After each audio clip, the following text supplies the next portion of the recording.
Welcome along to April's Coffee Break. I'm Marcus Stead, and I'm joined, as usual, from the sunny South Coast by Mr. James Easton. James, how are you, sir? Good evening, Marcus. I'm all right, mate. How are you? Yeah, I'm keeping all right. I've been enjoying the warm weather. We've been very, very lucky with weather, and I've been going out for my daily walk each day. But life has changed so much since we last met a month ago with this lockdown. And first of all, how are you coping with it? Because, you know, we're stuck indoors most of the time, but you've been keeping busy with various things, haven't you? Well, I have, mate. Yeah, I mean, as you know, as the listeners know, my main job, I work for an airline, a major UK airline, and I have been furloughed by my airline because no one's really flying at the moment for obvious reasons. But myself and my wife, we decided when this situation was getting worse, sort of probably around the time we did our last podcast at the end of February, beginning of March, we started inquiring about jobs because we thought this could get a problem. We didn't know about the furlough scheme then, but we've been taken on by Morrison's, and I have to say it's a massive change from what I'm used to. I am enjoying it. It's keeping me busy. It's keeping me ticking over. I get a discount card. They're looking after us. People are so respectful to us because we are on the front line. And it's just been a bit of a whirlwind, really. I mean, I haven't stopped, really. I'm never going to take my job for granted again because I tell you what, working in a supermarket, lugging around heavy boxes and cages full of stock, drinks, alcohol. I'm surprised I haven't been sacked by the amount of bottles I've smashed on the floor accidentally. Today, I accidentally, it was only a 12 quid bottle of whiskey, but even so. But yeah, I'm probably going to have a right 6-pack by the time I end this, by the amount I'm looking. So is the weight dropping off you then, or what?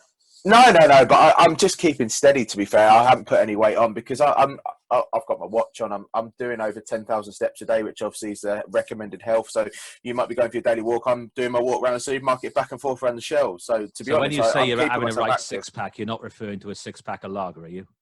Oh, no, I mean, I'm stacking a lot of them on the shelves and maybe a couple of them when I get home at night with my discount. But no, it's I'm lifting a lot of boxes. Like I have to say, my hands in the last couple of weeks have been pretty sore because I think I'm using muscles that I've never really used before. So it's enjoyable. It's keeping me sane and keeping me busy. So I am enjoying it. It is different, but you know, it's nice to keep myself out there and help the customers.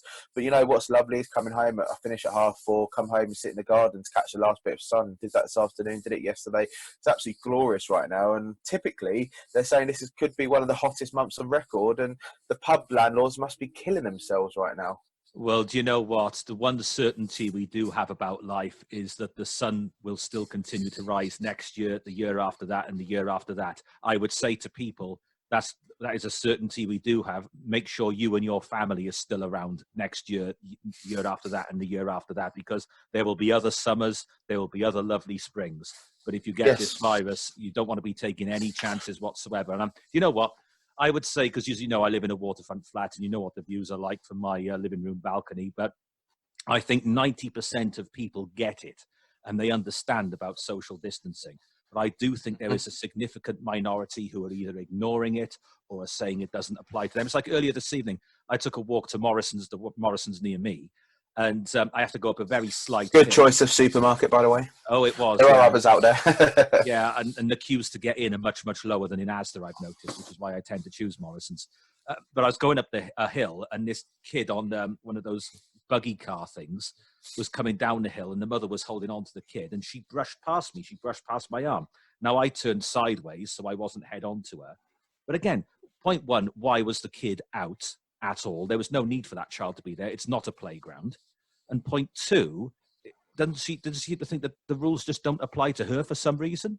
And another thing I would say is looking out of this balcony window, there's either a hell of a lot more people living in gay or lesbian communal colonies than I realised, or there's groups of friends meeting up who don't live together thinking it doesn't apply to them. It's one or the other.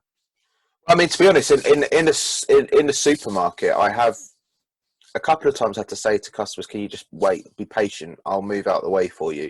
They almost think, despite the fact I'm wearing a green uniform, as you know the colours of Morrison's are, they seem to try and barge past me when they could just say, oh, excuse me, do you mind passing me that, or do you mind putting that out of the way? And it is frustrating. I do have to remind people, and they kind of look at you like you're an idiot. I mean, even on the way home, I've seen some people on the seafront in Worthing. They've been sitting there in groups of people. I mean, I don't want to put any sort of markers on it, but I think they're the sort of local people that sit on the seafront and get drunk normally, but they're sitting there on the seafront.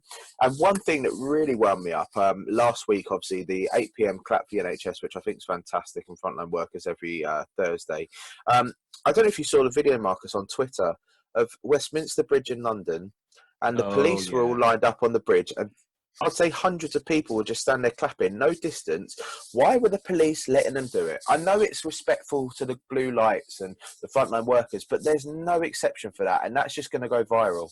I think we've got a bit. I know we're not here to be overly serious, but we can't ignore the situation at the moment. So on this occasion, coffee break does reflect the times we live in, and it's right that we talk about this. And what I would say is we are seeing numerous examples of the police either being far too heavy-handed or not being firm enough with people. And what we saw on Westminster Bridge was an example of the police not being firm enough and just letting them get on with it. And yet we're seeing other examples where people have taken mobile phone footage of the police being far too aggressive with people who are not actually breaking any laws and are not, and when they're out taking their daily walk, and people are quoting the laws back at the police saying, no, I am entitled to leave my home for an hour a day and do my exercise here. It's not for you to tell me I can't. And the police are being far too heavy-handed in some instances. So we have a history in this country of policing by consent. But the instant you've just given an example of, and the instant I've seen on the other end of the extreme, we could be losing this police by consent that we have in this country. And it bodes very ill for the future, that, I think.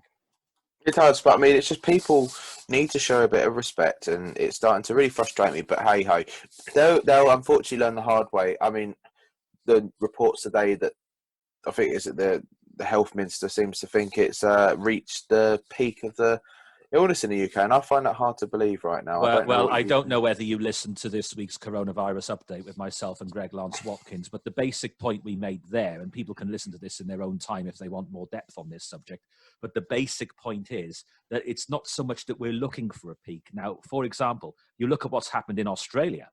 Prime Minister Scott Morrison, his strategy there, his lockdown strategy, he's got the number of daily cases down to a very low level. And in terms of deaths, there are days where daily cases are in the low double figures now in Australia. And there are days when there are no deaths at all. And there are other days where there's just one or two. Now, the problem Scott Morrison has got is that as soon as he eases off the lockdown, there'll very likely be a second wave. And if he starts allowing planes into the country, you can almost guarantee there will be a second wave.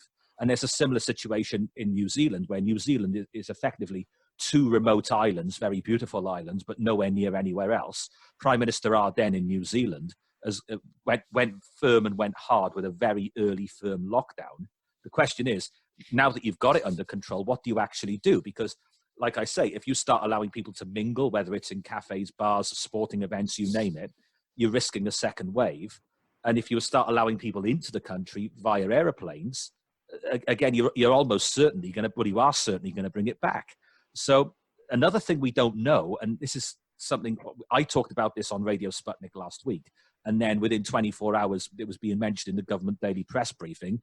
And later that day, it was announced by the World Health Organization. We do not know whether once you've had this virus once, does it give you 3 months immunity, 6 months immunity, 12 months immunity, a lifetime's immunity, or no immunity at all? Or is it like malaria? Now, Greg Lance Watkins, my co-host on Coronavirus Update, he's had malaria for about 40 odd years. And what happens is you recover from the initial bout of malaria, if you're lucky enough to recover, and then it rests in your liver and it becomes dormant in your liver and it resurfaces once every few years or whatever. And now Greg still gets bouts of malaria, not anything like as severe as they used to be for him, but he does still get them. And therefore, we know, the point being, James, we know so little about how this coronavirus, COVID-19, works. Does it give you lots of immunity, a little bit of a limited period of time of immunity, no immunity at all? Or is it like malaria? And you know what? The Oxford researchers are going to start their testing for a vaccine tomorrow. Even if they get really lucky on day one tomorrow, that vaccine, because of all the stages it's got to go through, will not be available until the end of this year. And they're probably not going to get that lucky tomorrow. Yeah, no, exactly. But I mean, to lighten things up a bit, obviously it is a very serious topic. But you've got your 20-minute topic and coronavirus update with Greg.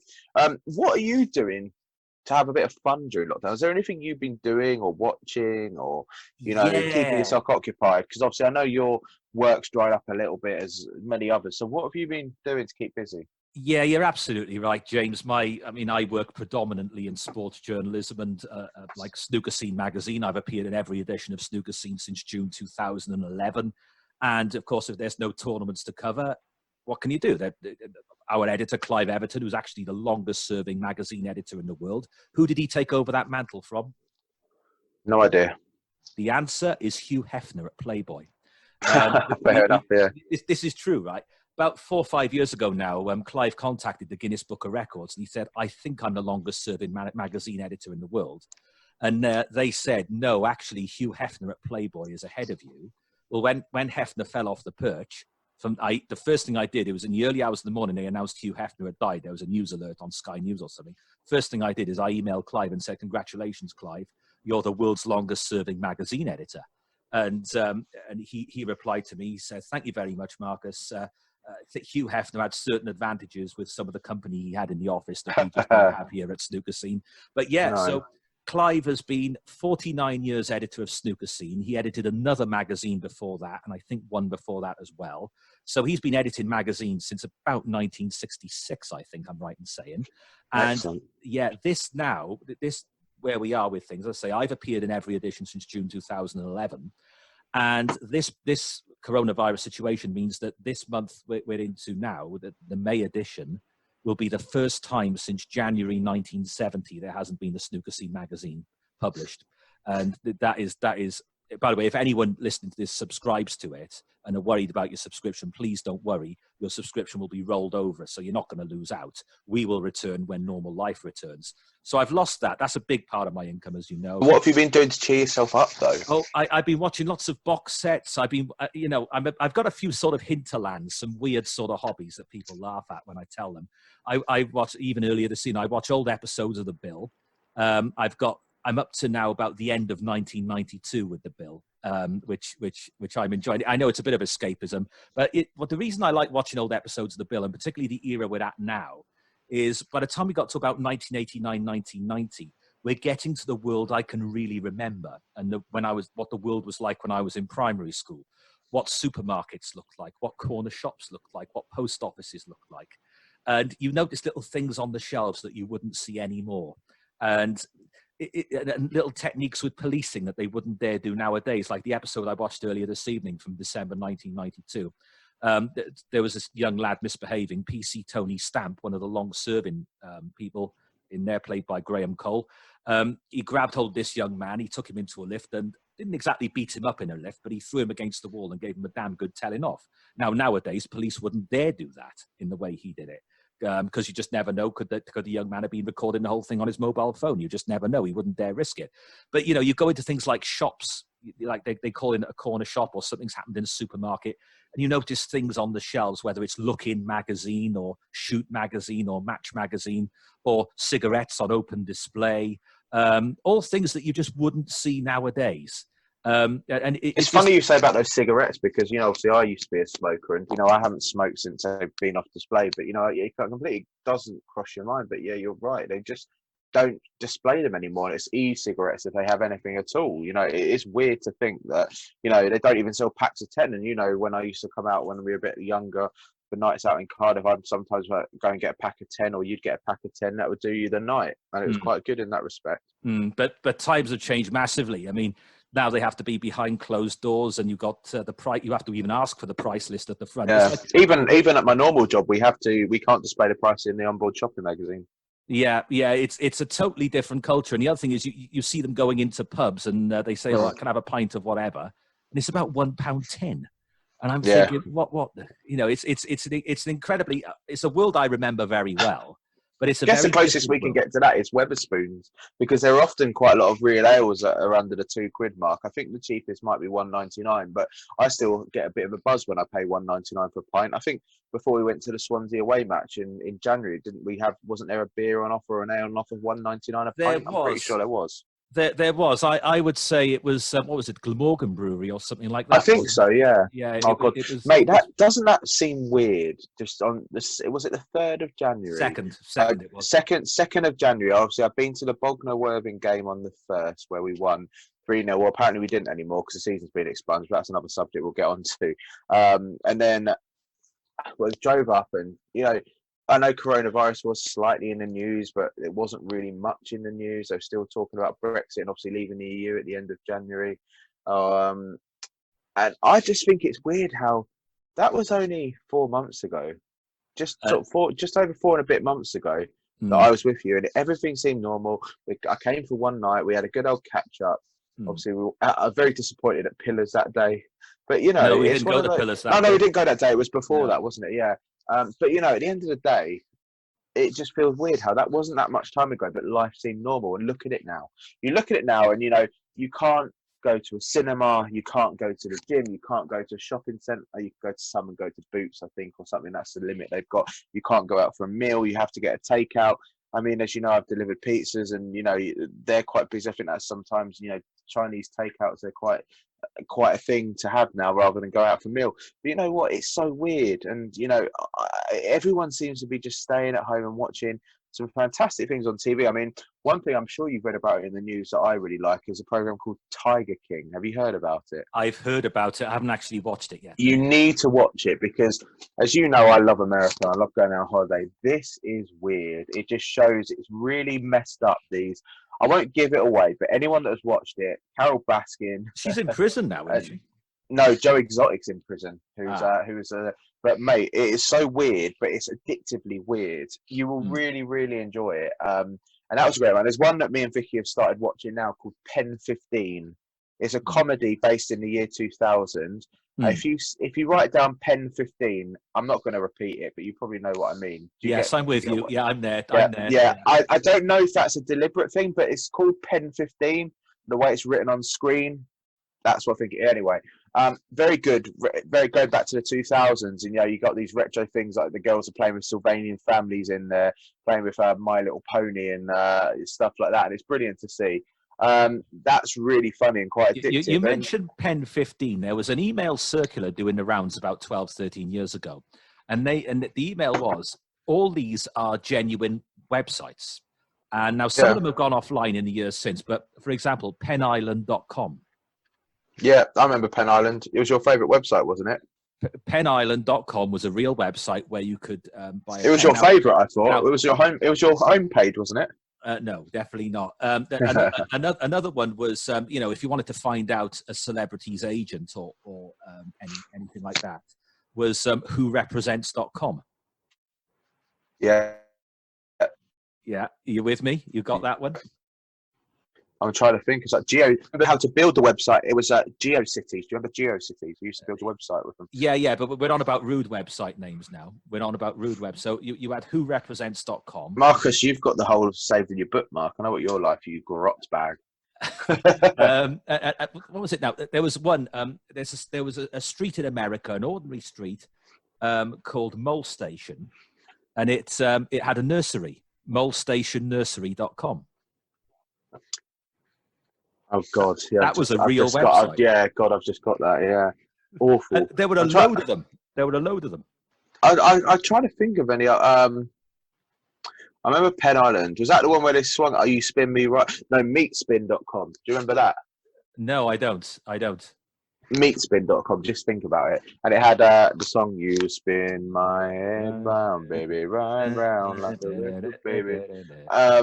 So yeah. Anyway, moving on. But yeah, have a watch of that. And you know what I watched on last week, and I thought it was a fantastic memory of talking along the retro vibes, the year 2000, 2001, was Quiz. On ITV about Charles Ingram. I need to watch this. It's very, very good, and I can't remember the actor's name, but he did a very good job of playing Michael Chris Sheen. Tarrant. Michael Sheen, that was it. He played a very good role of Chris Tarrant. It's welcome along. It's one of those. He is a brilliant character actor, and he has played so many celebrities in films. I can recommend all his films to you. Like last Saturday night on BBC One, in what would normally have been the Match of the Day slot, we had Michael Sheen starred as Brian Clough in The Damned United, where he played Brian Clough. I think I've seen that film. Yeah, very good film. It's about his 44 days at Leeds United, intercepted with his days at Derby County. The story moves back and forth, back and forth. And those 44 days, I mean, I'm fascinated by football of that period anyway, and the stuff that went on. Yeah. But it was just pure coincidence that the BBC scheduled it at the same week that Norman Hunter, one of the Leeds defenders of that era, died. One of the boys of 1966 as well. But that team of Leeds players, you had Johnny Giles, Norman Hunter, Billy Bremner, Jack Charlton, Terry Yorath, and Eddie Gray. This was a team of seriously rough individuals who were solidly loyal to Don Revie. And Brian Clough turns up on day one, and he says he gets everyone together, and he said, and he hated Don Revie. He absolutely despised Don Revie. Don Revie was he Don Revie's replacement? Yes, he was. This was the problem. Don Revie took the England job. Cloughy gets the job. He turns up on day one, gets all the players together, and he says, right, you might be league champions, but as far as I'm concerned, you can take all your trophies, all your medals, all your pots and all your pans, you can throw them into the biggest effing dustbin you can find, because as far as I'm concerned, you've won nothing. You've won everything by cheating. And that was his opening gambit, and that actually happened in real life. And he seriously rubbed them up the wrong way. And 44 what way days, to win the dressing room over? Well, it just did not work. And 44 days, he was gone. Well, talking about the Leeds United job and Don Revie, I don't know if you saw it. It was on ITV quite late this week. I know you're a bit of a night owl. It was called Get Shirty or Getting Shirty. It was a history about Admiral, the kit manufacturer. Do you remember Admiral?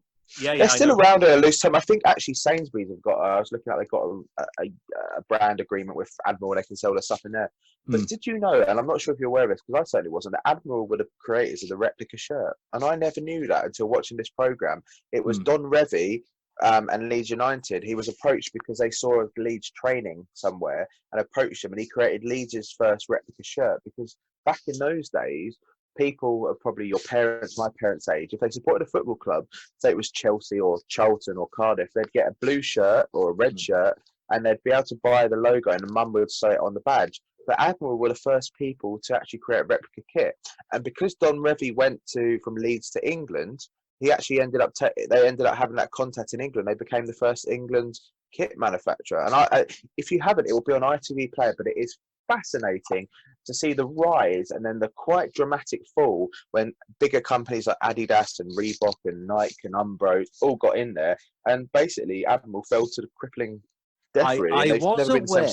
I was aware that Admiral made the Leeds United shirts of that era because I've seen enough archive footage. Because now and again I'll go on YouTube, I'll look at the replays on BT Sport because they show a lot of archive football. Just how rough that Leeds team was, the tackles they're putting in. You would not get away with it even now. And in those days, even if, bear in mind, nowhere near every match was televised, but even if the cameras were there, there were only 3 or 4 cameras on you, and they without close-ups, they were punching people in the stomach. They were studs up, sliding, crunching into you. They were just going for you. Now, Michael Parkinson tells a good story, going back about 5 years before the Brian Clough era at Leeds, about 1966, 67. Michael Parkinson was good friends with George Best, and it was a lifelong friendship. And Michael Parkinson at that time was a Granada journalist. And he had a lot of access to the Matt Busby Manchester United team. And he was allowed in the dressing rooms after matches and so forth. And George Best, obviously, he effectively peaked by the time he was 24, but he was an out-and-out, very attacking striker. He could run around defenders, you name it. They faced Don Revie's Leeds that day, and obviously that solid wall of defenders was targeting George Best in a major way. And Michael Parkinson went into the dressing room afterwards, and he saw George Best taking his shirt off, getting ready to go in the shower. George Best was covered top to toe in bruises. They really went for him in a way that would be totally unacceptable now. Now, Johnny Giles, who must be 79, 80 now, he's still one of the best pundits in the world. He was with RTE in the Republic of Ireland until quite recently. They booted him off. He now works for Off the Ball. He's also got a column in one of the Irish newspapers. Johnny Giles is actually a gentleman and a very nice man. And people say, oh, he was rough, that Johnny Giles, who's part of that Leeds team. Johnny Giles started at Manchester United. And he said, what happened was he was a short bloke. Well, he still is quite a short bloke. And there was this absolutely ruthless bastard at Manchester United, a real tough defender who's dead now, long dead actually, a guy called Bill Foulkes. And he was one of the survivors of the Munich disaster in 1958. Now, Bill Foulkes was really rough and ruthless and everything else. And Johnny Giles knew on day one, as a young man, he thought, I'm going to have to stand up to this bloke, otherwise, because Bill Foulkes took great pleasure out of bullying younger players and youth team players in training sessions. Their training pitch at Manchester United in those days was full of bits of broken glass and bits of railway equipment and stuff like that. And he knew Bill Foulkes was a bully. His reputation went before him. Johnny Giles, a little short bloke, went up to Bill Foulkes and punched him really hard straight away on day one. And Bill Foulkes said, if you ever do that to me again, you're not standing up. What did Johnny Giles do? He punched him again straight away. And Johnny Giles said, I never wanted to be that rough person, but working with Bill Foulkes at Manchester United as a young player, I had to be. And then he transferred to Don Revie's Leeds. And, well, he was surrounded by rough players there. So it was a fascinating email. Going back to Michael Sheen, so he played Brian Clough in The Damned United. He played the man I always call Anthony Blair. I refuse to call him Tony Blair. He played Anthony Blair in the film, what was it now? It was about the period after Diana's death and the way Blair handled that. He played David Frost in Frost Nixon. Have you seen that? No, I haven't, no. Oh, that's a very good film. It's about when David Frost and John Burt, who went on to become Director General of the BBC, got the exclusive interview with President Nixon after he was forced to resign over the Watergate scandal. Michael Sheen plays David Frost absolutely brilliantly in that as well. So and now he's succeeded again in playing Chris Tarrant in this. So he is a very, very strong character actor. Give that Admiral program a watch if you haven't done it, because you'll be amazed at a little bit of history. And I know you like a little bit of retro history.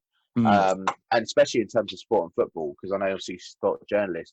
But I mean, one thing that I quite enjoyed today when I was at work in Morrison's, one of my colleagues is a 17-year-old guy called Nathan, really, really decent guy, and he supports Brighton and goes to a lot of the away matches, as a lot of people do from down here. And I was showing him some of the Sky Sports Super Sunday intros from 1992. And we were laughing because one of them is a bit like softcore porn, with a load of men in towels in a changing room, and the door shuts, and we were both giggling because I, to be honest, forgot about it, and then I showed him, and we were proper funny, and like, you know, I always remember like, here we go, this is it, yeah. Here we go, here we go, here we go, here we go, this is it. That was how it went. Ford Super Sunday in association with Ford. Like, yeah, I mean, it was brilliant, and that just what made me laugh, mate, because can you imagine, like, you've got all the like graphic loved up intros of TV nowadays. Can you imagine like almost like a softcore porno intro? I mean, can you imagine that? I mean, imagine Sky Sports the 90s if they'd done women's football. Would you have had them in the changing room topless in their little bras or something like that? You know what, James? You could get away with a lot more up until about the late 1990s, where a journalist would have in their contacts books the phone numbers of a hell of a lot of the players, a hell of a lot of the managers. Now, for example, there were two big turning points in terms of televised football. The first came in the start of the 1988-89 season, where for 4 years, thanks to Greg Dyke's intuition, ITV ended up with the rights to the top flight for those 4 years leading up to the launch of the Premier League. And Greg Dyke was in charge of it. They effectively doubled the number of cameras at every ground. And Elton Wellesby, who I know to talk to, we interact on Twitter quite a bit, he was made ITV's lead presenter. And you can find footage on YouTube of him introducing the programme from the changing room. Now, that would be unthinkable now. Yeah, can you imagine that? I know some non-leagues, they still allow the football cameras in the changing room. And I'll tell you another thing they used to do, and this stopped in about the mid 1990s, is particularly on ITV football, they used to do this a lot, is that the touchline interviewer tended to be Gary Newborn, occasionally Jim Rosenthal, but usually Gary Newborn. While the match was in progress, would go up and interview the manager. And you cannot imagine that now. Now, Howard Wilkinson, who was the last winner of the old First Division with Leeds, he got ratty with Gary Newborn one time, at a post-match interview, and Gary threw him a question. Now, Howard, to this day, he's still a very dry, laconic sense of humour. But he was known for having a bit of a prickly relationship with the press. Anyway, after the match, Gary Newbon threw him a question. He said, "Never mind that, Gary. Let's talk about you. How would you like it if I interrupted you when you're doing your job, the way you did when I was doing mine, by coming up to me and interviewing me while the match is in progress? How would you like it if I just walked all over one of your links when you're trying to concentrate, Gary? How would you like that?" And he really went for him. Now, that would be unthinkable now. I'll tell you what, there's two things that would be unthinkable now. One is an interviewer walking up to a manager while the game's in progress and trying to interview them then. Back then, it was acceptable. The other is, and this stopped in about 95, 96, whenever a player or a manager is interviewed either before or after a match these days, it's behind the backdrop of advertising boards. Yeah. In those days, you could interview them before that. You could interview them on the side of a pitch or in the tunnel with a brick wall behind you, anything. Nowadays, they are only interviewed with advertising behind them. And one thing that actually I'm pretty sure I watched a National League match and they interviewed someone at the pitch. They did, I think. I think it was, it was last season. They interviewed Salford United's manager during a match with AFC Fylde, Field or however you say it. And they still do it in non-league. It's interesting because it looks so weird because you wouldn't get it in a Premier League match. I mean, imagine going up to Pep and going, "Hello, Pep, how's the match going?" Be told where to go. Yeah, well, as I say, up until about the mid-90s, it was quite normal. So that period, 88 to 92, was a big change. Then Sky came along, and Richard Keys has talked about this a few times. And if you look at the early days of Sky Sports, particularly from the launch of the Premier League, Richard Keys would wear coloured suits every week. One week he'd be in an all-yellow suit. Next week he'd be in an all-light blue suit. Next week he'd be in a red suit. And he said the reason he had to do that, and he felt he had to do it, was to draw attention to Sky's coverage. Now, Sky, under the late Vic Wakeling, who was head of Sky Sports at the time, they tried out all sorts of weird and wonderful innovations. Now, Vic Wakeling said when they got the rights, and by the way, that went down to one vote, when they got the rights to the newly formed Premier League, they beat ITV by a single vote. And you know the story there, don't you? Yeah.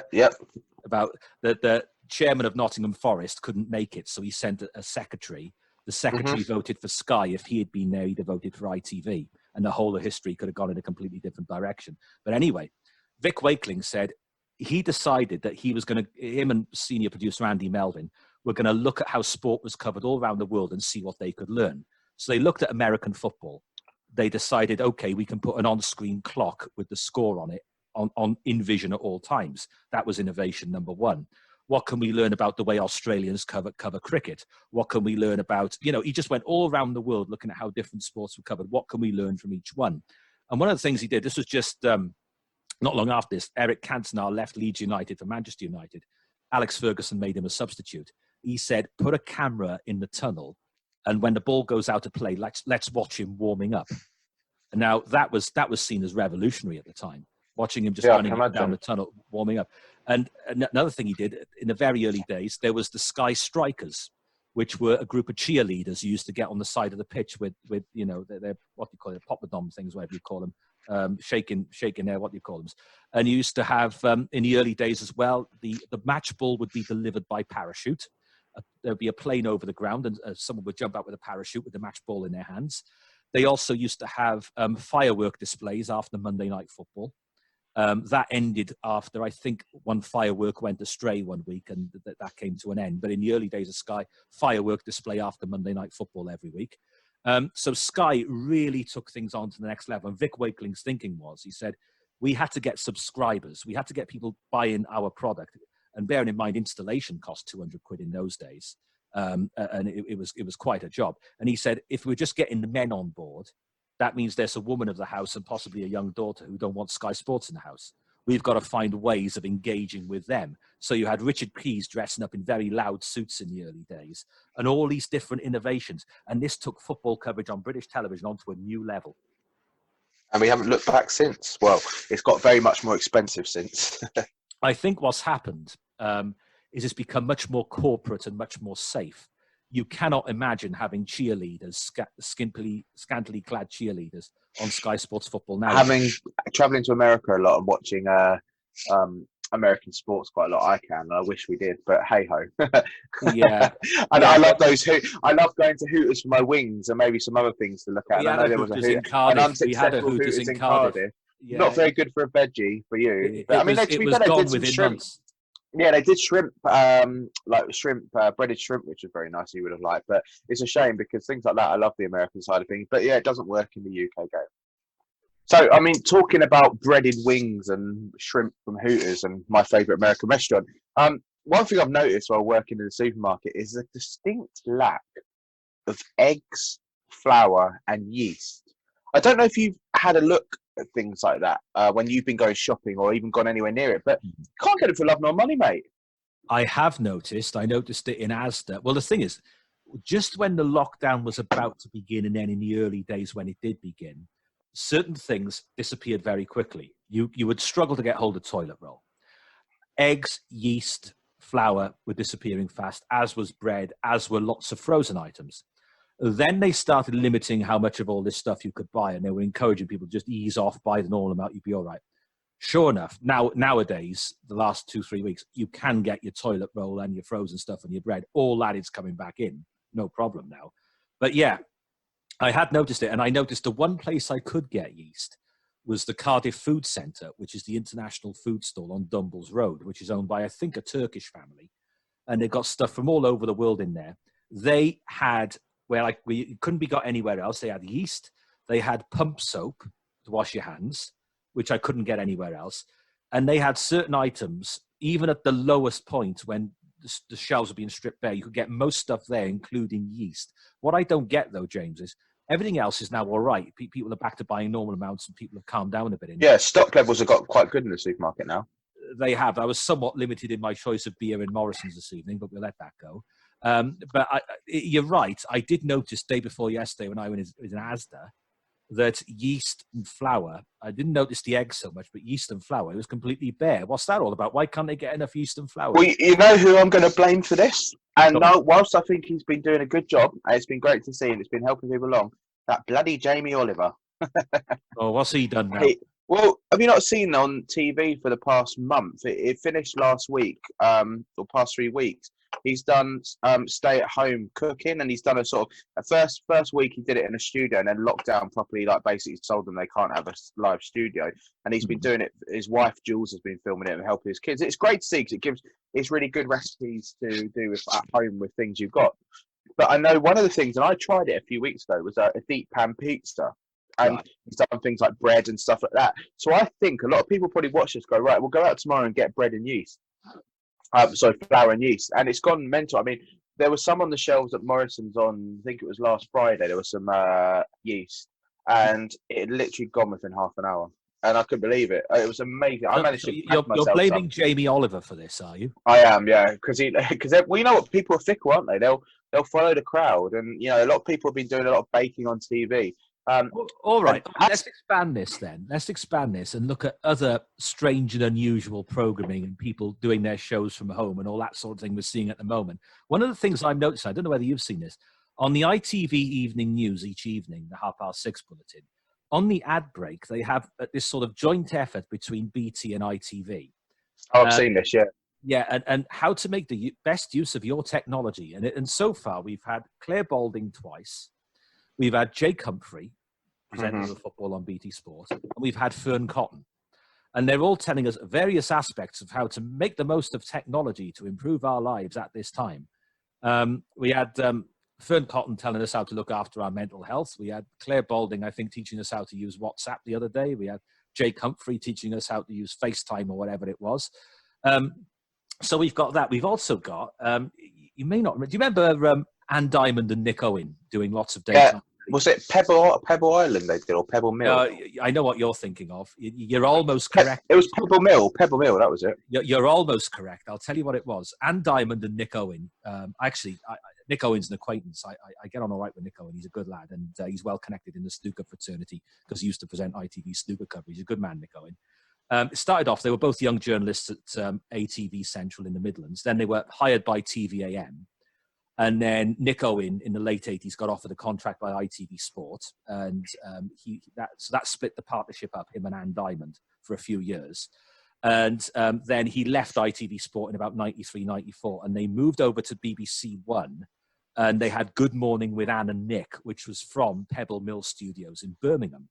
Now, the reason you know the Pebble Mill name and the reason you just said what you did is because there was another program from the same studios called Pebble Mill, which was a daytime chat show, which ran on and off from the 70s until about the mid to late 90s. The last few hosts were Alan Titchmarsh and Judy Spires. It was, for many years, it was called Pebble Mill at 1. When they started putting the news on at 1, they moved it to later in the afternoon. They just called it Pebble Mill. The Pebble Mill Studios in Birmingham were the home of Good Morning with Anne and Nick, which was a direct rival to This Morning for about 3 or 4 years. And anyway, those two are now back together again, doing a chat show every Monday on YouTube from both their respective homes. Nick is now a newsreader on BBC West Midlands. That's his day job. But every Monday at 3 o'clock, she's in her home, he's in his, and they just have guests on and they just chat. It's like old times. So those two are back together doing what they do. We're getting various radio presenters are doing their programs from home. Julia Hartley-Brewer on Talk Radio Breakfast is doing her show from home. But it is weird to see different ways people are working. It's like even on Good Morning Britain, you've got Piers Morgan and Susanna Reid. They're both still there, but they are sat well apart now. Yeah, so I mean, one thing that's interested me is on what is it? Sorry, it's Meridian. That's what it's called. Obviously, my local. I forgot that for a second. I don't know why. But Meridian, Fred Dinage is at home. I don't know if that's something to do with his age or anything, but he's at home. 79.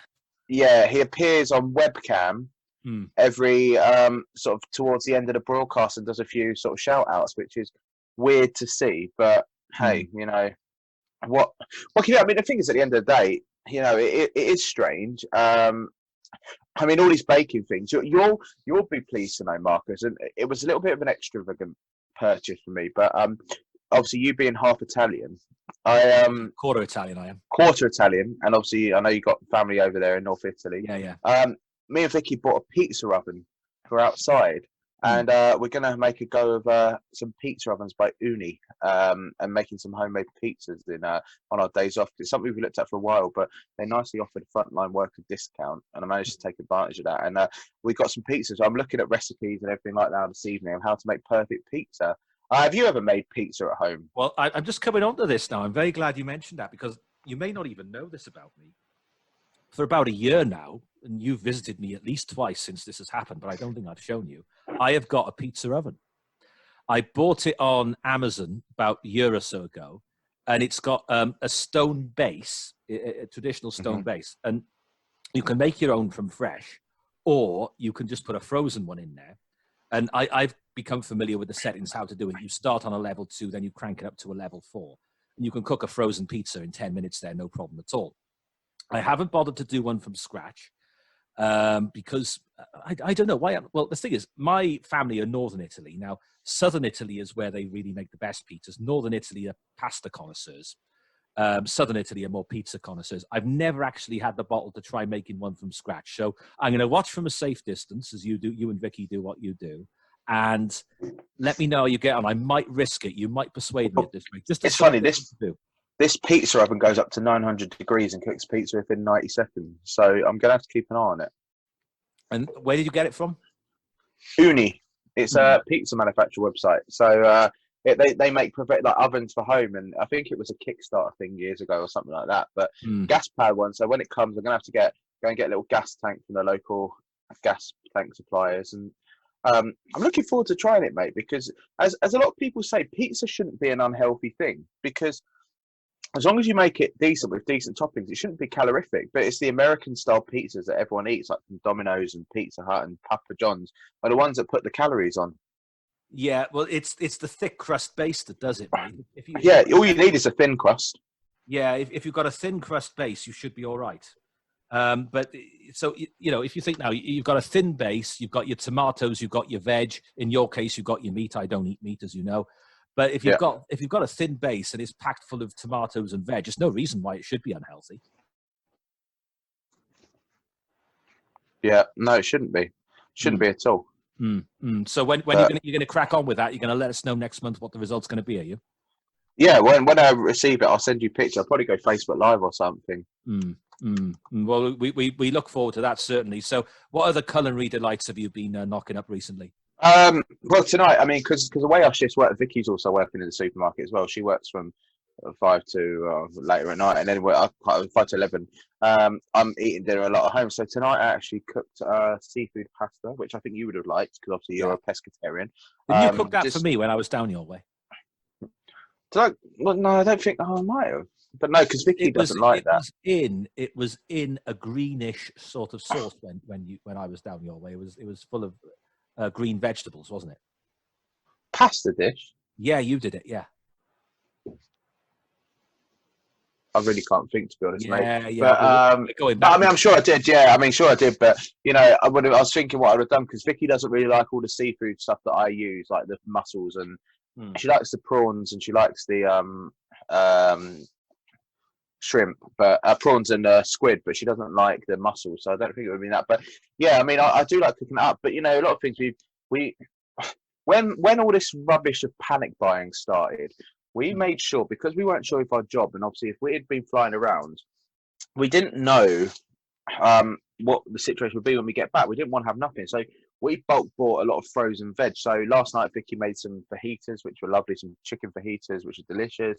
But we're using it all up. We haven't just bought for the sake of buying. We bought stuff that we'd actually use because, as you know, we buy our meat in bulk. So like this week, we one thing that's been quite nice is obviously, as you know, we don't, you know, our days off vary all the time. We don't know when we're going to be home. We're going to be aware what meals we're going to be having.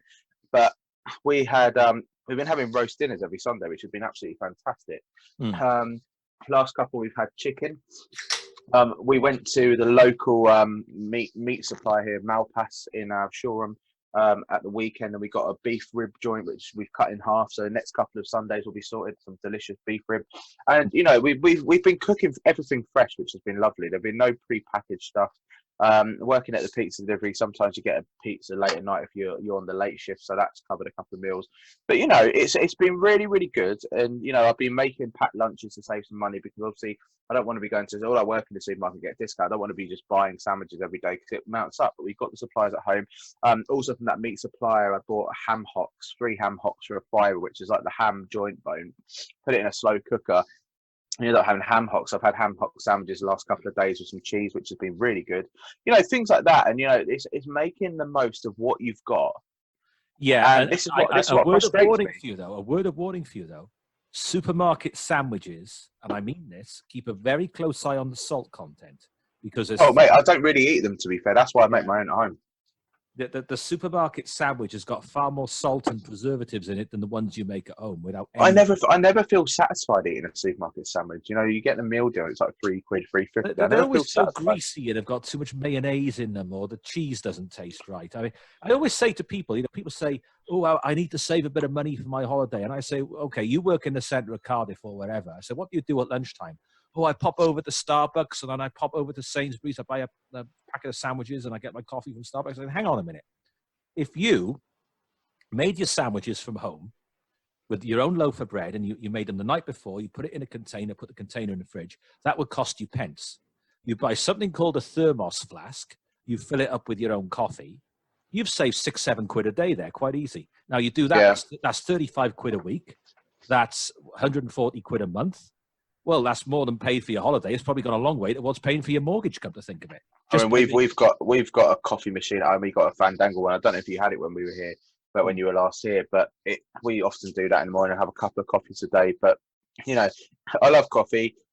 It's great to get the discount stuff. But you know, it's been good in terms of that. You know, being able to cook. I love the fact if people are starting to like cook more at home and cook fresh, it's going to be all good for health wise because you know a lot of the processed stuff. You know, there's nothing better. And I mean, Vicky's always found it weird with me that I would prefer to come home from work and cook something fresh rather than whack a ready meal in the freezer into the oven because I prefer and it relaxes me. Well, I will say this now. It's good if people are doing that, but we need to think about our health and how we are keeping healthy at this time, both in terms of our physical and our mental well-being, because getting out and about is obviously far more difficult than it would normally be, and we're only meant to leave the house for an hour a day to do our exercise, and even then it's difficult. But to touch very briefly, a little bit of crossover here, from what we discussed on the coronavirus update podcast with myself, Greg Lance Watkins. In terms of, and I'd be interested to see how you're coping with this, with your work aside. But for example, one of the things, we were due to start the World Snooker Championship on Saturday just gone, and it was due to run for the next 17 days. And obviously that's not happening now. And one of the ways the BBC is keeping us entertained is by rerunning old matches every day. And last Saturday just gone, the afternoon, they showed the biggest shock of all time at the World Championship, which was round 1, 1982. Tony Knowles beat defending champion Steve Davis 10-1.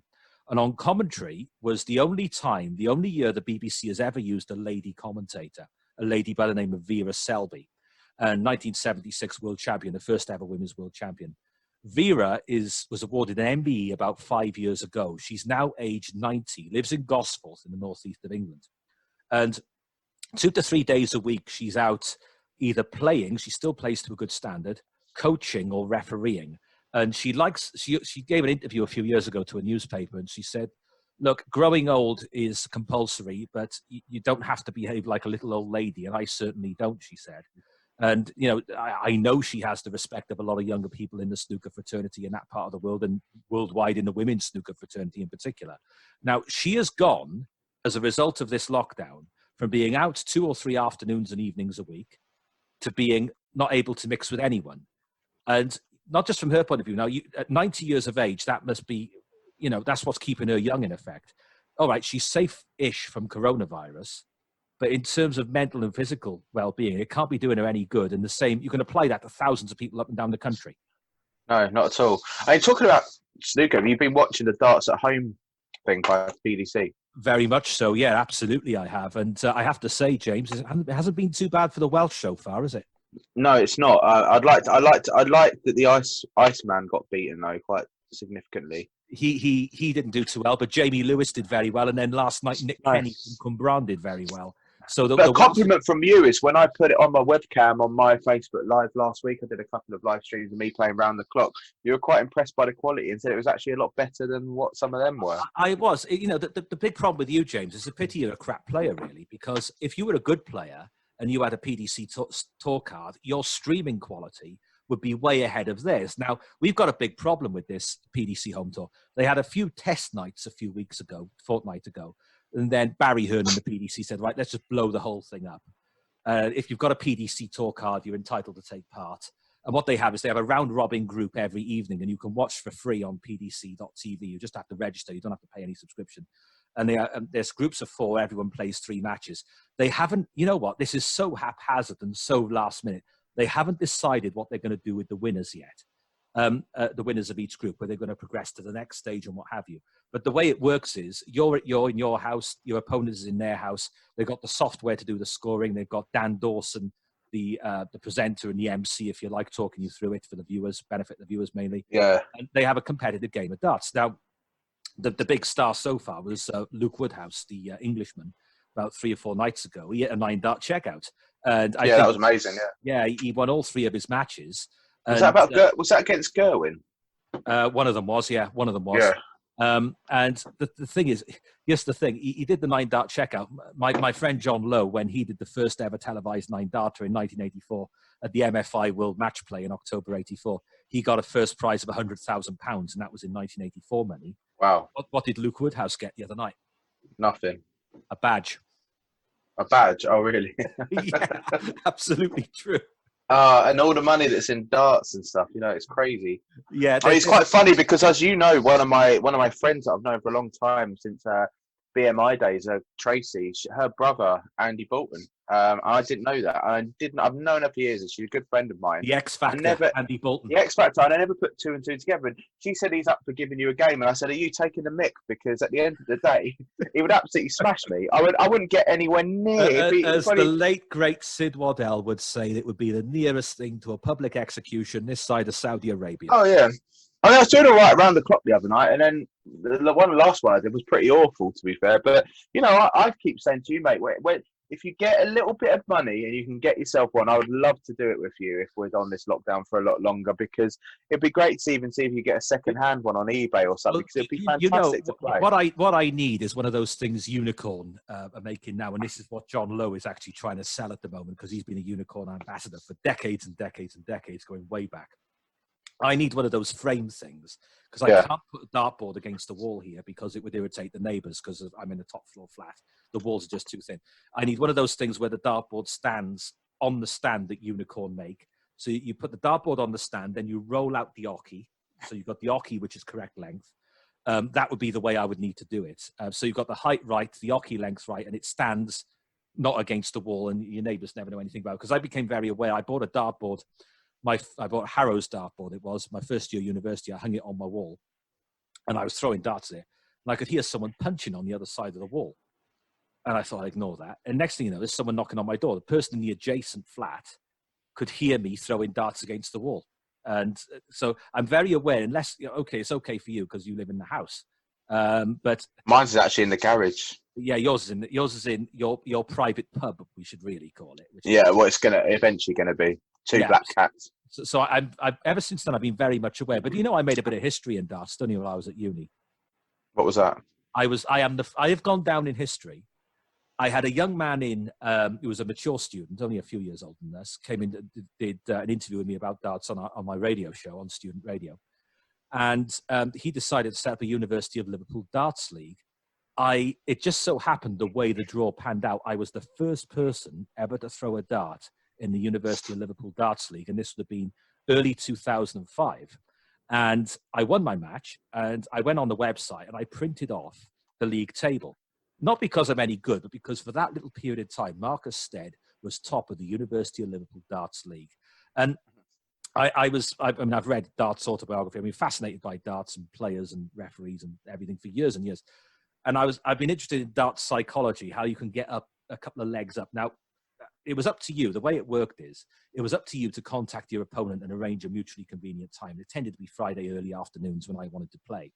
And I looked, I was due to play a lady called Elaine. And I thought, okay, this will probably be the head of the league, a guy called James Gaynor. This will probably be his girlfriend or something, I guess. And he just managed to rope her into playing this. So I thought, right, I've got a phone number. I'm going to send her a text message. And there was no WhatsApp in those days, just text messages. I said, hi, Elaine. Is this a good day for you? Friday, should we say 1 o'clock, 2 o'clock, whatever, in the darts room at the Students' Union? Yeah, that's good for me. I'll see you there. I said, okay, thanks. And then I put in my last text to her, you better get some practice in. There's no way I'm losing to a girl. I put that in there because I learned, it was the first of 4 legs.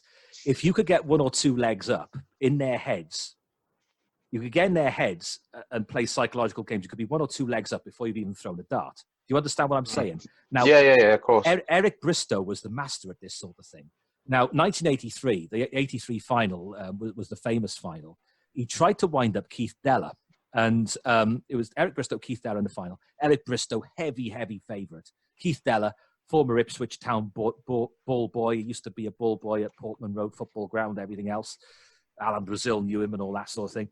And Eric Bristow walked up to Keith Deller and he said, hiya, Keith, you're from Ipswich, aren't you? And he said, yeah, that's right, Eric. He said, here's a train ticket. Take you to Ipswich. It leaves in 20 minutes. I'd get on that train if I was you. There's no way you're going to beat me tonight. So he was trying to get inside Keith Deller's head. Now that, of course, the 83 World Final was the famous one. Eric Bristow played a percentage shot. Keith Deller was left with 138, took out 138 and beat Bristow. That was the famous finish to that. It's fascinating. Very good match, that. Look it up on YouTube if you haven't seen it. But anyway, so I used to play these little games, and sometimes I was 1 or 2 legs up before a dart had even been thrown against people I didn't know. And on this case, I thought, I put, there's no way I'm losing to a girl. Anyway, I turn up. This girl is not a girl. She's not a student. She's a middle-aged woman, right? And she's there with her husband. And it turns out her husband, I'm not going to name him, the gang, but he was well connected with Liverpool gangsters, I found out. Very good. Really?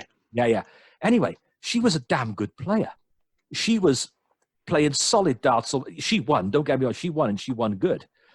She had a good sense of humour. She was laughing off my attempts at winding her up. She'd seen it all and done it all.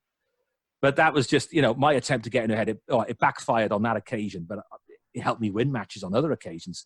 But University of Liverpool darts, not a great play. I could hit a couple of tons. I took out a couple of decent checkouts.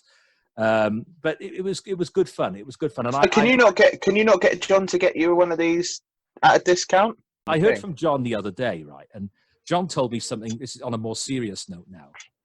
On about loneliness during this pandemic and everything else. He said he knows somebody near Chesterfield, and this person is ordering stuff off Amazon. Do you know why? Why? Just so they can talk to someone once a day when the Amazon delivery person arrives.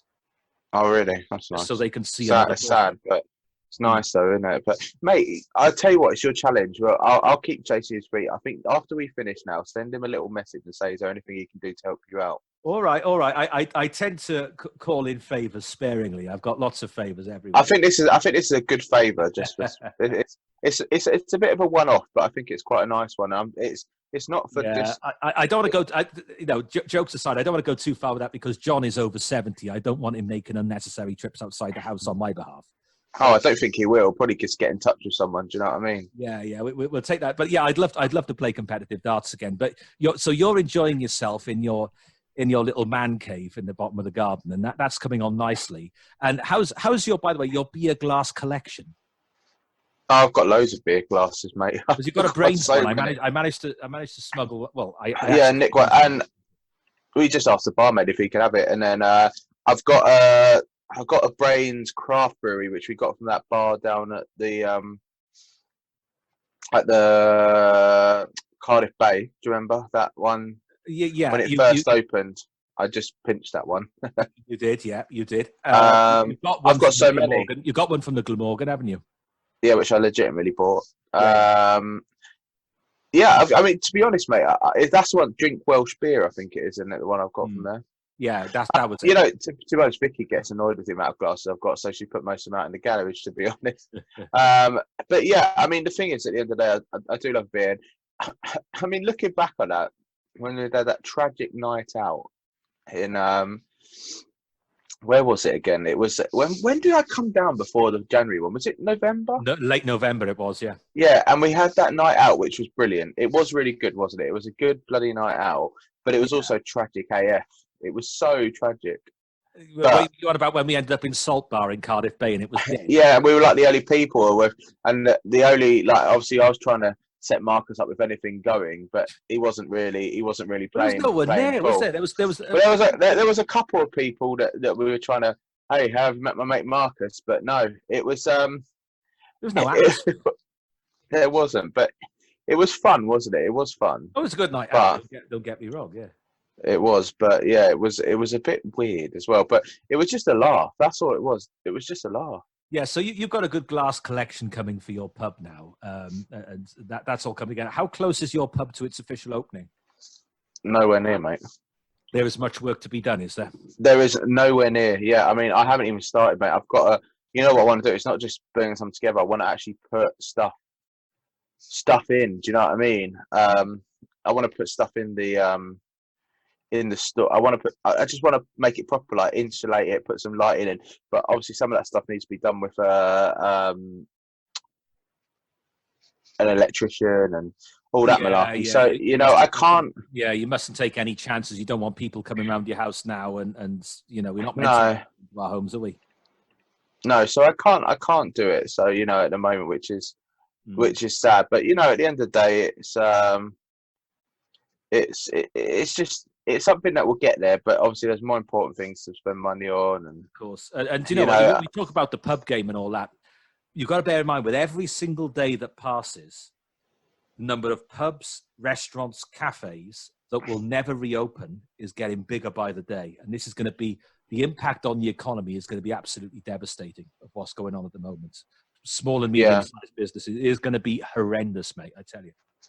Yeah, and it's like what I said to you. Like, obviously, I mentioned at the beginning of the podcast, but obviously, our favourite place in Cardiff, Pillars. I found it went so much downhill when I last went there, and it was such a shame because it was a bloody good place. And I felt, and you just need to look at the reviews on TripAdvisor. TripAdvisor. Everyone's echoing my thing. It was once a good place. The quality of food's gone down. I mean, don't get me wrong. You had a fresh fish and chips, it was lovely, but I had a chicken, and it was dry as anything. And it's just such a shame. For those who've never been there, we ought to put a bit of meat on the bone without wishing to put too fine a point on it. There's this place in Cardiff in the middle of Queen Street where you have to go down a set of stairs. And you enter a sort of 1970s time warp, because that is what it's a time warp. Yeah, it's a place called Pillars, and they served for many years a lot of what you could call canteen food, where there'd be stuff you order, you slide your tray along with the serving area, certain stuff they cook for you fresh, and then you sort of sit in this 70s time warp, and it was very good value, English food, lasagna, fish and chips, traditional English breakfast, whatever. And it's been there for donkey's years. And they had a sister restaurant called the Louis. And the history was, I don't know which order it happened in, but there was the Louis on St. Mary Street, Pillars on Queen Street. And there were two brothers who fell out with each other. And one of them ended up setting up a rival one, a matter of a 10-minute walk away, if that.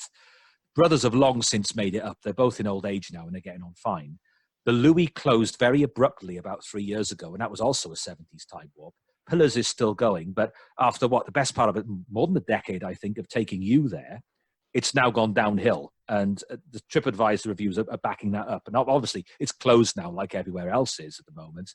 But it has got to raise its game. But that was the place I used to send people to in Cardiff if they wanted to eat without spending a fortune. Yeah, it was just dirty, wasn't it? Mm. Yeah, it was nowhere near up to its usual standard, which is very, very disappointing. But I'm just thinking now, greasy spoon cafes, quirky cafes, small country pubs, small local pubs, what have you. How many of them that have closed are not going to reopen? I'll give you one example, and you won't mind me saying this. Darren Morgan, the Welsh snooker player.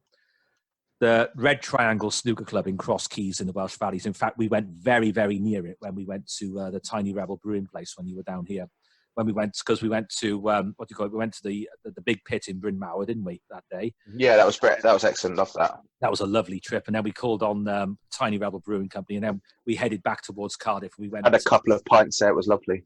We did. We went through Cross Keys, which is the small town in question, and Darren, which is where Darren is from, the former world number 8, Darren Morgan. By the way, for those of you who are snooker fans, World Snooker have today uploaded onto YouTube the 1997 second round match of the World Championship, where Darren won the deciding frame to beat Ronnie O'Sullivan. That's now on YouTube as of today. If you're a snooker fan, watch it. 1997, look it up. But anyway, Darren's family have run the Red Triangle in Cross Keys since 1983. Darren's parents died within a few months of each other in about 1999. Darren has run that club ever since. And he announced on the day Boris Johnson said we're going into lockdown as of this Friday night. Darren said, if this goes on for more than a month, the Red Triangle is not going to reopen. Because Darren has got his property business. He's got Darren Morgan Sports, which makes school uniforms and trophies for sports. He's one of the main school uniform suppliers for that part of South Wales. And he said, he's been running it just about breaking even for a long time. He's in it for love. He's in it for love of snooker. He was looking for a way to stay involved. But this is probably the straw that's going to break the camel's back with every day that passes. He said, if this goes on... I think you'll find a lot of them like that. I think Virgin Atlantic will be gone, sadly. Obviously, I've been employed by them. I just don't think the government are going to take Branson's sort of pity party because, he has got a lot of money. He's talking crap is what he's doing. Let's not mince up. Yeah, exactly. But the thing that's quite hard is I've got a lot of people on my Facebook that are Virgin employees, and I feel like saying, stop. He's a fraud. Like, I don't like Branson and the way he runs his business. Can I just say, if you want to learn a little bit about Richard Branson, the book to read is the biography, unofficial biography, Tom Bower wrote about him. Tom, Bower. That is a fascinating book about the sheer number of failed businesses and, frankly, dodgy ventures Richard Branson has been involved in, going back the best part of 50 years now. We're on about, in the very early days, we know he got arrested and everything that happened when he was smuggling records into the country and all that sort of thing. But the sheer, whether it's Virgin Brides, Virgin Cola, he's been involved in all sorts of things that are not quite as they seem. It's not a failed business. I've got nothing against people trying things out in business and not succeeding. When you leave a trail of destruction behind you, I do have a problem with it. And that is very often what's happened in the case of Richard Branson. But anyway, we're going to take a short break now. I'm going to get another beer, and then we're going to talk non-league football. So, Marcus, the weather, as we said, is absolutely beautiful outside right now. And I should have been just returning from my vacation, my holiday to the States on a cruise, which obviously didn't happen. And I should be probably going to Worthing next weekend and seeing them lift the trophy, which would have been the final game of the season. And that absolutely kills me, mate, because as you know, as a lot of people know, step 3 and below, season was nulled and voided a couple of weeks ago. It was officially ratified by the FA a couple of weeks ago. And today, which is the 22nd of April, the National League has now voided their league. But they haven't decided on promotion or relegation yet. If there is relegation, then I don't see why we can't be promoted. But if there isn't, and it goes down to another, it's just such a mess. I mean, obviously, there's more important things in the world than football right now, but the inconsistency across the board from the FA is to me, it's unacceptable. The first thing I would say in relation to this is that the way in which the FA has handled it has been appalling.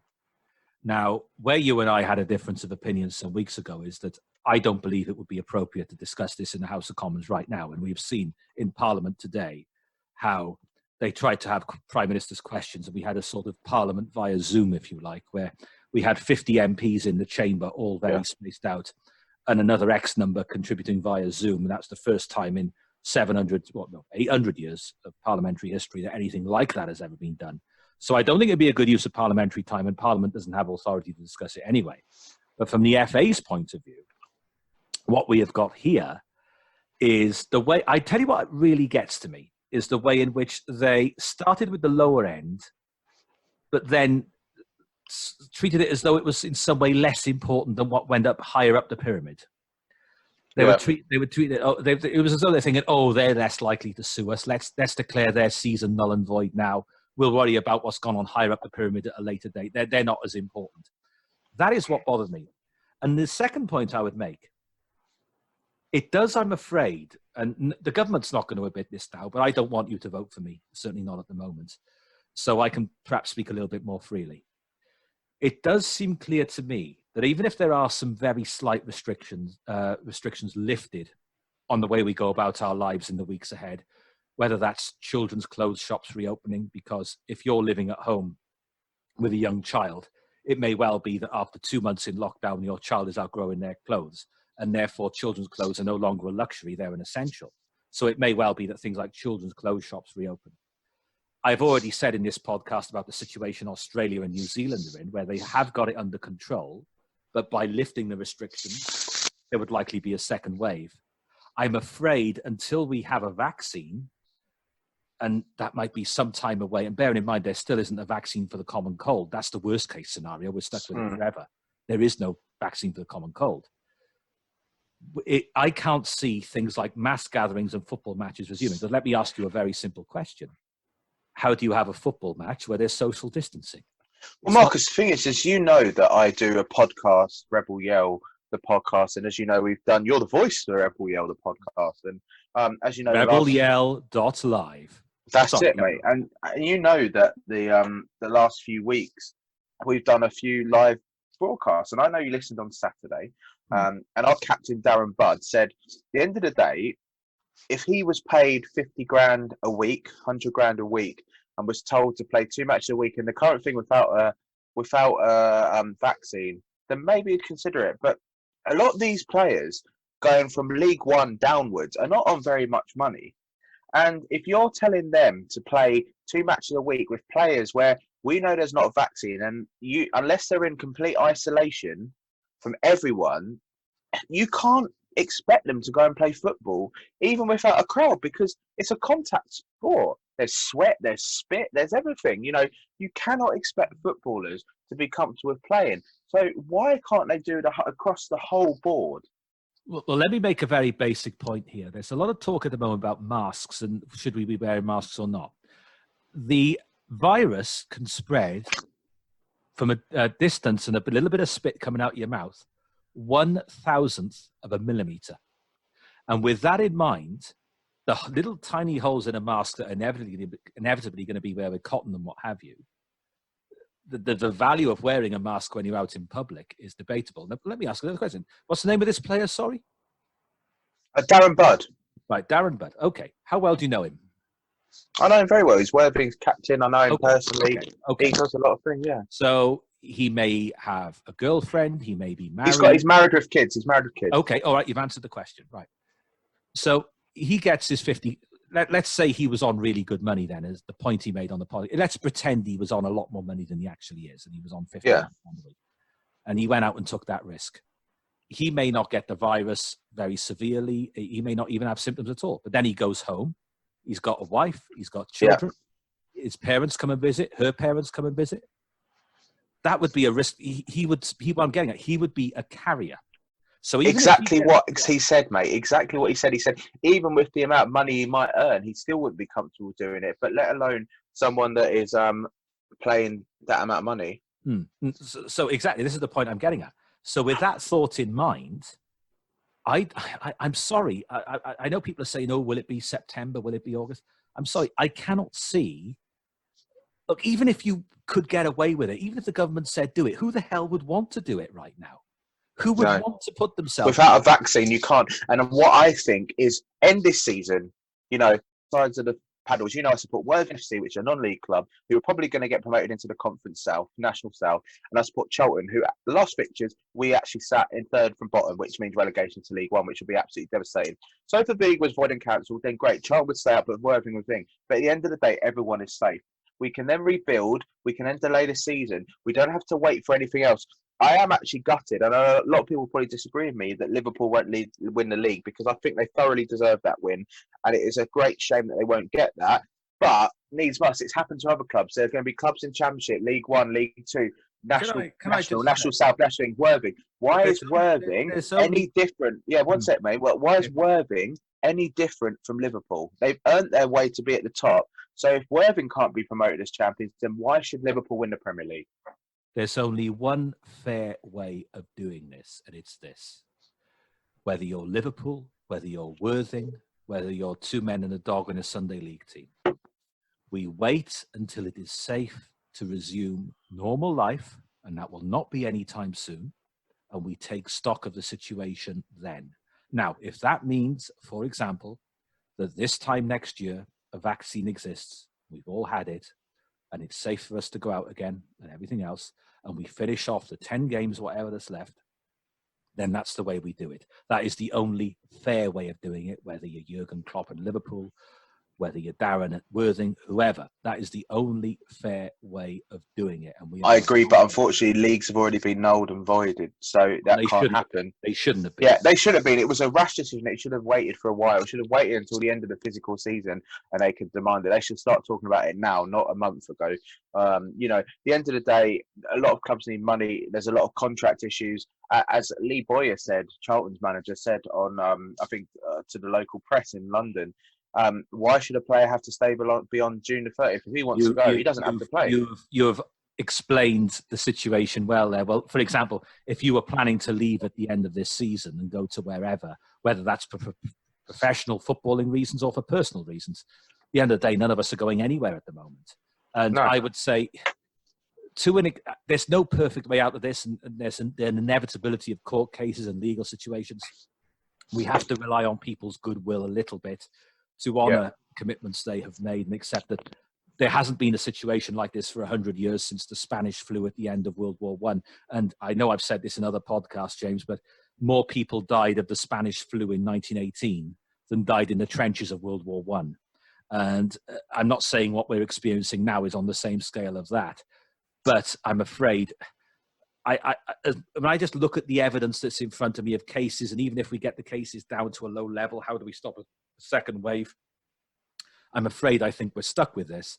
And I'm afraid that means that in terms of football, and indeed in terms of all competitive sport, we're looking at, I would say, just wait until it is safe to resume, take stock and finish things off. Because to me, it was blatantly obvious as long ago as November time, Liverpool were by far and away the best team in the Premier League. I could tell at Isthmian League level, okay, Worthing had that wobble in the month or so leading up to it not being safe to go out and everything else and the lockdown.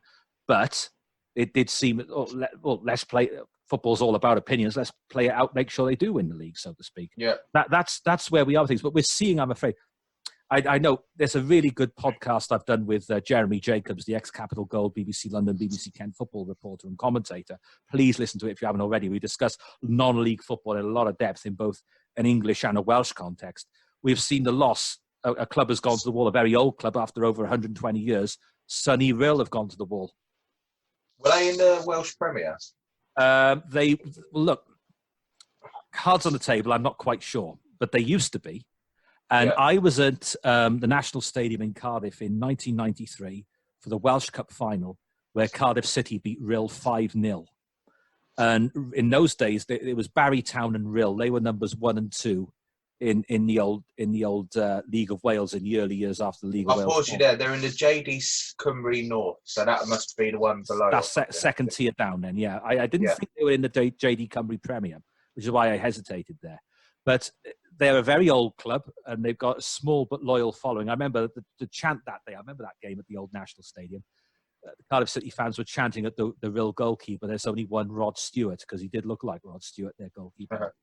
But, you know, that's a very, very old club that's been there far longer than even our great-grandparents and anything else gone to the wall. How many clubs are going to be in the same position? I think we're going to see a lot, because especially at non-league level, they rely on money. They rely on money. You know, the bars, the match day, the volunteers, they rely on it to keep the club afloat. This won't be the first and this won't be the last, sadly, mate. And, you know, at the end of the day, we're better to be safe. But as the precedent's already started, we might have different views on this. I think as there's already been leagues and seasons nulled and voided, I think it's just, they should just void everything now. Then players can do whatever they want. And then we'll just start again from whenever it's safe, whether it's a version that starts in January and ends up finishing in time for the World Cup in November next year, that the year after, you know, who knows, maybe we'll run 2 seasons like that. But, you know, we're going to have a little think about this. And I personally think, as they've started the precedent, they've got to have to set the precedent now, and all leagues are going to have to be null and voided. Well, my own view is that, as I say, just wait until it is safe to resume normal life. Yeah. And take stock of the situation. But the thing is, sadly, the FA have already made that decision, mate, in some leagues. So you can't reverse that lot. I mean, they could reverse it, but then they're not going to want it. They're going to want to save face. So the only option is now, in my opinion, is to void everything. If the FA Council hadn't made that decision last week to officially sign off for avoiding step 3 and below, then maybe we could have done that. But unfortunately, the FA drew their cards last week, and they did that. And I think they've completely spoiled, and they've stepped too far in advance. They did, and what particularly irks with me, as I've already said, is that they did it to the lower end of the pyramid before they went higher up. And I think that was because they knew there would be less likely to be legal action. But we're already seeing in Scotland, aren't we, how the announcement was made there, and all of a sudden there's legal action being threatened in Scotland. So it's a very, very messy situation. But I think the best thing you could have done is taken stock. And it does seem, you heard what Professor Chris Whitty said at the 5 p.m. government briefing earlier today, where he said, so didn't mention the lockdown. He just said social distancing is very likely to be here to stay till the end of the year. And with that in mind, how on earth can you have a football or a rugby match or anything else like that, for that matter? And for that matter as well, on a final note, I know this is a bit of a grim note to end on, and hopefully you can cheer us up by telling a joke or moving on to something just before we finish. But if you're in a new relationship or anything like that, how do you even go about meeting a new partner or anything like that at the moment? Because, well, I know an example, Peter, one of our regular listeners in the Republic of Ireland. He's 60 years of age, and he's got an 18-year-old son. And, you know, 18-year-olds, they're all naive at that age. Everyone thinks they know everything, and of course you don't. He got this girlfriend, and it was clear that Ireland was going to go into lockdown, same as this country. And he said, and the son said, I'm going to move in with her. I'm going to move in with her. They're both 18 years of age, have been seeing each other a matter of weeks. And Peter said, look, I'm a 60-year-old man. I've got an underlying health condition. You move in with her. I'm not letting you back in until this lockdown is over. It is as simple as that. And Peter lives in a semi-rural area in the Republic of Ireland, in southwest Ireland. He leaves once a day to walk his dog in the local woods, but apart from that, he's staying at home. The son moved in with the girlfriend. Guess what happened after about 10 days? They split up. They realised they couldn't stand each other, certainly not ready to live together at that age. So the son is now, luckily, he's managed to find a flat, which he's moved into. I think a friend of his has moved in with him. But you replicate that situation up and down the country, and indeed other countries. Ireland is a separate country, obviously. Going on all around the world. It is taking its toll in all sorts of ways. Yeah. Well, I'll tell you what, you wanted something funny to end on, and I'll end it on this. As you know, the last flight I did with my airline was a flight to Los Angeles at the, was it? I can't remember. It's just after my birthday, so middle of March. And I said to anyone, if anyone wants to get a bit saucy with any of the crew, they want to get with each other, just remember, make sure you've made the right decision, because you could have to self-isolate with that person. And I think, on that bombshell, on that note, it's time to end this podcast. It's been a pleasure, as per usual, Marcus, to do this coffee break with you. Sorry about the delay to this, but as I did want to bring it up, but as my mother-in-law passed a couple of weeks ago, so Yeah, rest you've in had a peace, tough time. Babs. You've had a tough time. Rest in peace, Babs. I met her at your wedding, and she was a lovely lady. Lovely lady, and I'm very proud of my wife how she's handled it. But rest in peace. I hope you're listening to this now from up there. And we'll be back in a few weeks' time to chew the fat on anything else. I'm sure there'll be plenty more to talk about in the next few weeks. But all I want to say to you guys is please stay at home, protect the NHS and save lives, because if you don't, then this thing is going to go on a lot bloody longer than it is now. But Marcus, very it's well always said. Pleasure as always, James. As James says, do please stay at home, follow the guidelines, follow the rules. You're allowed to go out for food, essential work, and exercise once a day with social distances. Please follow the rules. There is no end in sight at the moment, but we've all got to keep ourselves, our families, our loved ones safe. So James and I, thank you as always, James. It's been a pleasure. We'll see you in a few weeks' time.